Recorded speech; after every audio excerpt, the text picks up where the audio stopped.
You are Locked On Mets, your daily New York Mets podcast. Part of the Locked On Podcast Network, your team every day.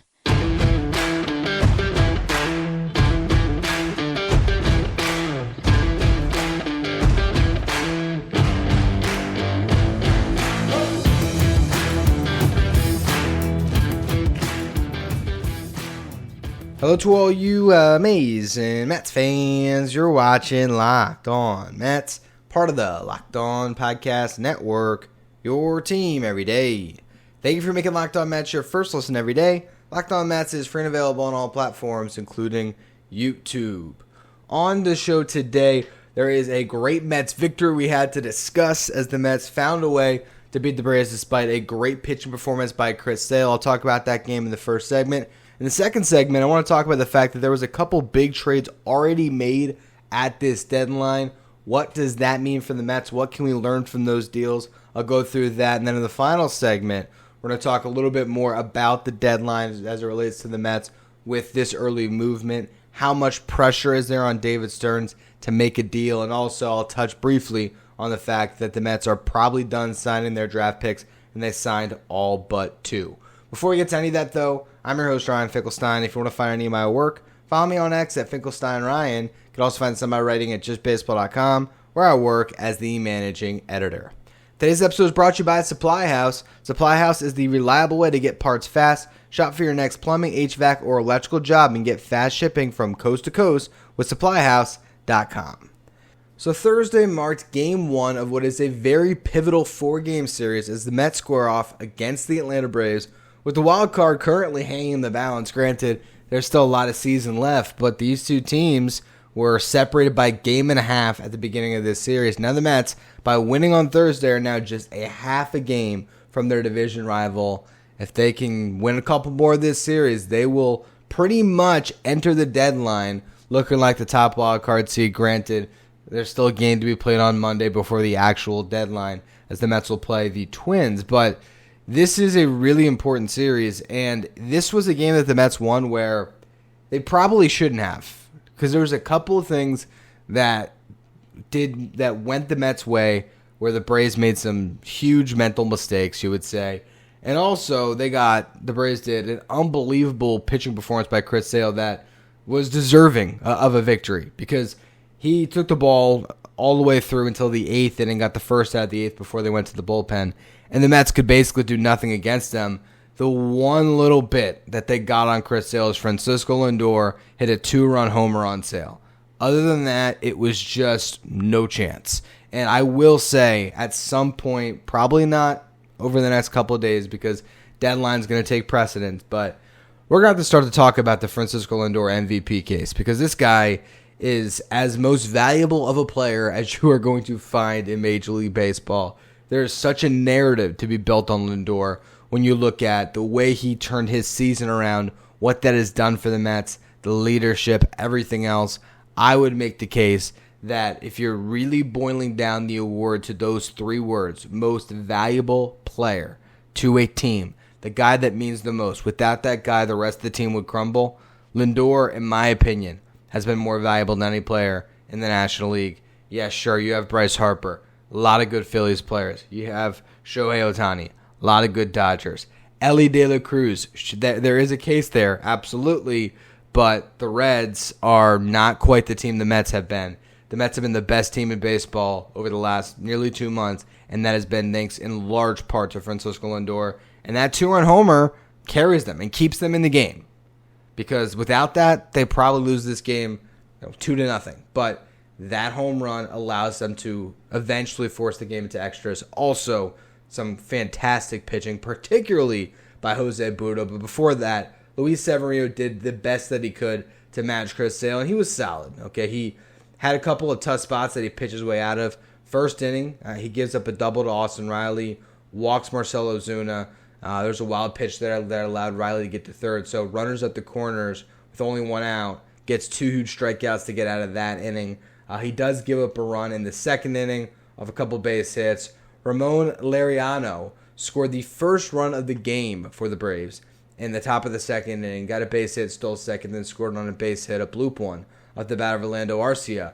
But Laureano would have a pretty big impact on this game in the wrong direction in multiple different spots. We'll go through that a little bit later here. But you look at Severino, and his total line is solid. It wasn't an unbelievable start. 5 innings pitched, allowed 2 runs, walked 2, struck out 6, gave up 7 hits. But what really happened here with Severino is he was trying to get through the 6th inning, which he has done so well lately, and he ran out of gas. He walks Marcell Ozuna to lead things off, gives up a base hit off the bat of Matt Olson, a ground ball that just finds its way through into the outfield. Then he gives up a hit to Travis d'Arnaud, which ties the game. And all of a sudden, Carlos Mendoza says, all right, let's bring Jose Butto out of the bullpen. So Jose Butto comes into the game with 2 runners on base, nobody out. Strikeout, fly out, gets out of the inning, strands 2, and then he continues to stay in the game for the 7th inning, 1-2-3 frame, 8th inning, 1-2-3 frame. So massive job from Jose Butto. Just incredible performance to carry the bullpen and be the bridge himself to Edwin Diaz. And then Diaz pitched well in the 9th. He was aided by some very aggressive base running from Whit Merrifield, who you might remember was with the Phillies for the early part of this season. Now he's a Brave. Eddie Rosario had a leadoff walk against Edwin Diaz in the 9th. Whit Merrifield comes on to pinch run. He steals second base. Nacho Alvarez, the Braves' top prospect, struck out. He tries to steal third. Merrifield does. He gets gunned down. Close play. Went to replay review.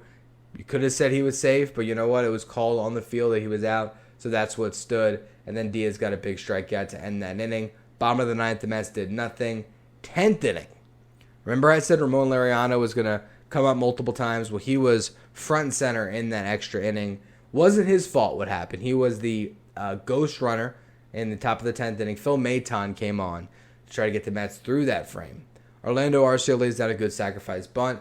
That moved Laureano to third base. And then the Braves decided to try a squeeze play. A suicide squeeze. And Jared Kelenic doesn't offer on the pitch. Great job by Phil Maton, a veteran. Once he hears that a runner's going, he throws it high and away outside. That's exactly what you're supposed to do. That is textbook. It's a really tough pitch to bunt. As the hitter, though, you're supposed to do everything you can to stick your bat out and just get a piece of it. Instead, Kelenic, noticing it's a ball, not a guy that's probably been asked to bunt much in his career, he doesn't even offer at it. And Laureano is a dead duck, which ultimately helped the Mets get out of that inning without giving up a run. And then all you got to do is scratch one across. So you had Jose Iglesias as the ghost runner. J.E. Martinez strikes out to lead off the inning. Pete Alonso comes up. He's intentionally walked. Mark Vientos strikes out. So now you got 2 outs, 2 on. Jeff McNeil coming up to the plate. And Jeff has just been so ridiculously good lately. And yeah, you look at what happened here. It was not all Jeff McNeil that allowed the Mets to win, because ultimately he had a fly ball to right field that Ramon Laureano should have caught. Laureano instead outruns the ball, and it hits off of his glove and drops for a base hit for Jeff McNeil that walks the game off. I am so happy for him that he's getting to enjoy this, because it's been such a slog of a season for Jeff McNeil. And now the luck is squarely in his favor, because here was an instance where he flew out. I mean, that ball should have been caught. There's no doubt about it. But all of a sudden, things are going your way, and the right fielder outruns the baseball. You get a walk-off hit out of it and get to celebrate and be the hero for a day. So really good stuff from McNeil. And I will say, look, Jeff McNeil of old pops out. Jeff McNeil of old strikes out or rolls one over. For Jeff McNeil to get one in the air and force somebody to make a play, good things happen when you do that. And it's a lot easier to catch a pop-up in the infield than a fly ball in the outfield running over towards the corner. And so that ball drops. The Mets get a huge victory. Now, half a game back in the wild card race. The Mets are a series victory away from sitting in the driver's seat in the wild card race going into this deadline, where they're not just holding on to a wild card spot, where they could be holding on to the top wild card spot in line to host a playoff series. Pretty amazing stuff. And what I want to talk about now, though, is the deadline, because other teams have made some moves. Guys that we talked about the Mets potentially targeting, and my relievers who could come to the Mets show, as well as the outfielders who could come to the Mets show, are off the board. So I want to talk about the 2 trades that were made on Thursday, what that tells us about the market right now, and then we'll tie a bow on it with how the Mets should or can respond to this. What else can they do here at this deadline to reward a team that absolutely deserves that vote of confidence from the front office that they're going for it this year? But is there a trade out there for the Mets? So we're going to go through those things in just a minute. First, though, a word from our sponsors. This episode of Locked On Mets is brought to you by Booking.com. Booking.yeah. With summer travel heating up, especially travel for baseball games, it's time to explore those U.S. cities you've always secretly wanted to learn more about. Yes, we're talking about your rivals' cities. With hotels, bed and breakfasts, vacation rentals, resorts, and so much more on Booking.com, you might just find your perfect stay, even in your baseball rival city. The right stay can make you a fan of any U.S. city, even your rivals, so book today on Booking.com on the site or on the Booking.com app. Today's episode is also brought to you by FanDuel. I love sports. I love them so much. I never want them to stop. But as the playoffs have winded down, we have gotten fewer games. And sports aren't sportsing like I want them to. But with FanDuel, they let me keep the action going whenever I want, because all I have to do is open up the app and dream up bets anytime I'm in the mood. And this summer, FanDuel is hooking up all customers with a boost or a bonus daily.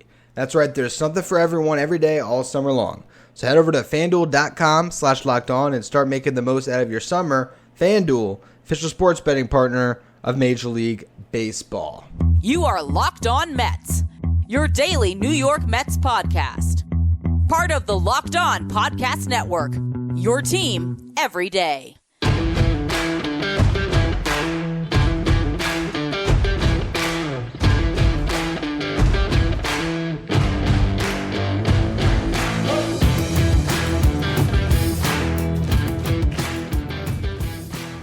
The trade deadline action has already started up, apparently, as we have seen 2 moves made on the Thursday before the Tuesday deadline. First one, A.J. Puk was traded from the Marlins to the Arizona Diamondbacks. Now, A.J. Puk is a relief pitcher that I talked about, who I really liked. This was on the show that I did a couple weeks back, breaking down 5 teams the Mets could deal with at the deadline for relief help. And I talked about how A.J. Puk, to me, was almost more attractive than Tanner Scott, because Tanner Scott was going to require a better prospect package to get. A.J. Puk came with extra control and has been really good coming out of the bullpen this year after a horrible experiment trying to be a starting pitcher at the beginning of this season. So in exchange for getting A.J. Puk, the Marlins get back in the deal Davison De Los Santos and Andrew Pinter. Now, you look at De Los Santos, and they are getting a guy, the Marlins are, who has been ridiculously hot throughout this season. In Double-A in 38 games, he hit .372 with a .426 on base and a .696 slug with 14 home runs.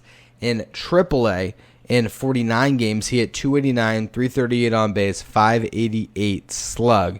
Put it all together, his OPS is over 1,000. OPS at .926 in AAA, had 14 home runs there in 49 games. Altogether, has played 87 games, has 28 home runs, 84 runs driven in. Those are video game numbers. Yes, he's playing or was playing in some hitter-friendly leagues, but the Marlins get a prospect in De Los Santos that is probably better than anything the Mets would have offered for A.J. Puk. If the Mets are shopping for relief help, and Kevin Parada is the big piece they're putting out there, Parada has not had anywhere near the season that De Los Santos has had. Now, is there a chance that this guy is not paying out as a prospect? Absolutely, but you look at what the Mets have to offer and what they're willing to offer. And that's really where you get into some interesting dynamics here about the New York Mets and what is going to happen at this deadline, because you could have made this trade to get A.J. Puk. The Mets could have put together a package that the Marlins liked more than this. But are you willing to part with that package for a left-handed reliever who's not a sure thing?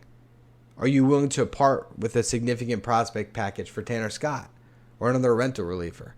I think that's where this deadline gets tricky. And it's not David Stearns hoarding prospects. And I know the fans are going to turn it that way. If they don't make a move, everyone is going to jump down David Stearns' throat because, how can you not capitalize? Even if it is the best thing for this franchise. But 2 names off the board, and there is going to be a lot of talk. Are the Mets going to make a move? The market's moving. Get on it. Get after it. Don't let it pass you by. And I get that. I do. But when it comes to the A.J. Puck trade, I don't think that the Mets have what it takes to get that type of a deal done. Clearly, the Marlins wanted bats because Pinter was another outfielder. Or De Los Santos is the third baseman. But Pintar, an outfielder who I would say is maybe comparable to Nick Morabito. Maybe the Mets could have put together a package with Nick Morabito, and then I don't know who Brett Beatty, right, would have been even better than De Los Santos. But if the Mets put Brett Beatty on the table by himself for A.J. Puck, they probably have a deal. Is that worth it if Brett Beatty can come up next year and be your starting third baseman of the future if Pete Alonso's gone and Vientos is playing first? All these things come into play. So, yes, do the Mets have pieces they can sell? Absolutely. But you got to find the right deal. And I don't know if either of these deals would have been the right deal. The funny thing about Randy Arozarena, I talked about him in a trade episode last week as well, or whenever it was that I did those, 2 weeks ago. I'm losing track of time here. But, you look at Randy Arozarena, and you think, man, huge name, big star. This guy can be amazing, and he can. But are you sure he's going to be that good? Are you sure you're going to get Randy Arozarena of 2020 if you trade for him right now? Now, obviously, the Seattle Mariners, who are pretty desperate, they decided, yes, it's worth it. Let's go for it. And they traded Aiden Smith, who is a young outfielder who's posted some really good numbers so far. 4th-round pick last year out of high school. He has 9 home runs in 77 games, hitting .284 in low A with a .402 on base and a .470 slug. So it might take him a little bit to get up, but really high upside guy, and that's clearly what the Rays were interested in. Guys that have upside and were far away because they also get Brody Hopkins. And this is important because that's a team that's perpetually in a 40-man roster crunch. So they have to be very careful about who they add on in a trade because they have other prospects they want to protect from the Rule 5. And you can't just get in a situation where you have to cut legitimate, solid big league contributors just because you wanted to give some of your young players more development. It's an interesting tightrope that David Stearns has to walk here, trying to figure out what the move is at this deadline. Also in the deal coming to the Mariners was a player to be named later. That could make it even more of a big package heading to Tampa. Typically, they do well in trades. So we'll see what ends up being made of all of that. But the bottom line is the Mets are in a position where they should buy, but you just have to wonder if they have anything of value that teams are going to be after at this deadline. That's not the top-end stuff that the Mets don't want to trade. The fact that there's sort of a lack of that middle ground for the Mets, there's not enough of the Mike Vassals of the world and Dom Hamels, even Tyler Stewart's throwing the ball better. Granted, any and all those guys could be on the table this year. But getting to that point where you pull the trigger and make a big trade, it has to fit, it has to make sense, and I just don't know if that trade's going to be out there at this deadline. So that's why it's interesting that these two guys have already gone, because it's 2 more names off of a board, and that board is really thin and narrow trying to find the right pieces. So if the Mets do make a move, what is that move? I want to touch on that and also still talk about the Mets draft class a little bit to close the show, so we'll get to that in just a minute. First, though, a word from our sponsors. Today's episode is brought to you by Supply House. Get supplies from the site that's made for skilled trades, supplyhouse.com. Supplyhouse.com is the reliable way to order plumbing, HVAC, and electrical products online with their easy-to-use website, which is packed with helpful resources and the latest product info to help you get the job done right. Get expert support and industry-leading service from the friendliest folks in the business and talk to a real person every time. Pros in the skilled trades can get a competitive edge by joining Supply House's free Trade Master program, where every Trade Master gets access to a dedicated phone line, free shipping, and discounts on every order. Join the thousands of trade pros already benefiting from a free membership at supplyhouse.com/T-M and order plumbing, HVAC, and electrical supplies from anywhere with just a few clicks at supplyhouse.com.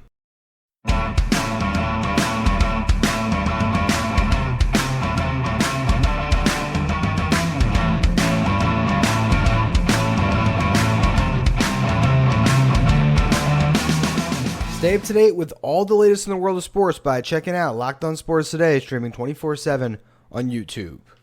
All right, so what are the Mets interested in at the deadline? I was reading a report today. I can't remember from who. I think it might have been John Heyman.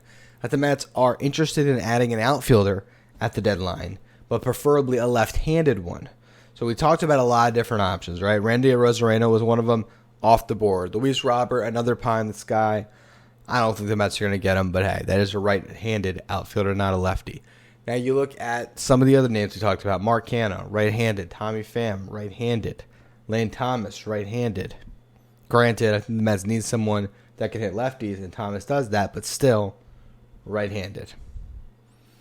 There are two lefties who have been heavily rumored to be on the market that fit the billing of what the Mets are looking for, and that's Jazz Chisholm and Jesse Winker, but each comes with huge downsides. For Chisholm, it's the fact that, you know, he is a polarizing guy to plug into your clubhouse. How is he going to fit? How is he going to how's he going to gel with the team? I think there's valid concerns in that. And there's Jesse Winker, who doesn't play a position, and that's going to really hurt the Mets. So I don't like what's on the market. I talked about Michael Conforto. That move makes more and more sense. The more that I swirl around in my mind, I feel like Conforto would be a great addition to bring back into the fold.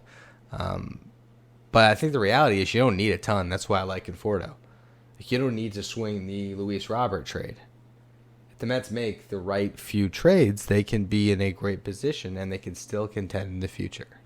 It's just a matter of figuring out how aggressive you want to be, because other teams are going to be aggressive, and this is going to be a seller's market. It absolutely is. Not the Mets should have to take advantage of that. We've already gone through that. I don't think they're going to sell, but they're going to buy at a time where it's not great to buy. So we'll see what they ultimately land on. I guess it's a piece with control, something that they could have for multiple seasons, probably in the bullpen. But the funny thing with the bullpen, you know, Jose Budo is better than anybody they're going to get at this deadline. And he has made himself so invaluable that they can't possibly replace him and put him into the rotation where he probably belongs instead of Tyler McGill, which then might lead you to say, should the Mets make a move to, you know, address that, address the need for starting pitching because they have Budo out of the bullpen. I thought going into the year they had enough pitching depth, and I think they still certainly do, but it's just a very interesting deadline right now, the way things are setting up. And I'm curious to see exactly what the next couple of days have, and honestly, I cannot wait to get home because the show's a lot easier to do in the Locked On Mets studios. So we'll be back doing that soon. I will note the Mets did sign pretty much all of their draft picks except for two. Jackson Jelkin, I believe, and Adam Hite. Hite was a high schooler. We sort of expected that. Jelkin, a pitcher that I believe still had some years left of eligibility. So the draft ultimately went pretty much how we expected. They got Trey Snyder to sign. That was the big one, their fifth-round pick, the high schooler. What I want to do here is I will have Aram Layton on. Probably not next week, as deadline's going to take precedence. But at some point soon, I'll have him on to sort of break down the Mets draft class now that we know the 18 guys or whatever it is they ultimately land on signing.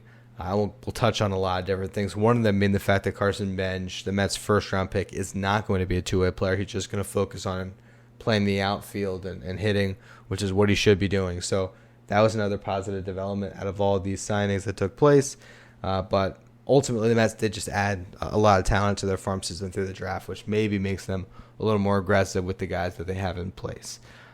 I will be doing a show coming up soon here over the weekend about who the untouchables are for the Mets. I just needed to be back in my own office to be able to do that type of a show properly, where I can really dive into the prospects and really give you my take on who I think could or could not be or should or should not be on the table. So we'll be touching on that maybe on tomorrow's show. I appreciate all of you who tuned in. A little bit of a shorter episode today as I got a early flight here. Head on home. I appreciate all of you who have tuned in while I've been gone throughout the past week. It's been a lot of fun. I'm looking forward to covering everything with this deadline over the next couple of days here. So make sure that you are following wherever you get your podcast, you rate, you review. You can also, if you're watching on YouTube, hit that subscribe button, trying to make a push to 10,000 subs. So I appreciate all of you who subscribe. You can follow me on X at Finkelstein Ryan. Follow the show at Locked On Mets. Thank you for making Locked On Mets your first listener, your first watch every day. And after your second watch, head over to YouTube and check out the first ever 24/7 streaming channel that covers everything in the world of sports. I'm talking about Locked On Sports Today with your local experts from each team and your league-wide experts from each league. Find Locked On Sports Today streaming 24/7 on YouTube.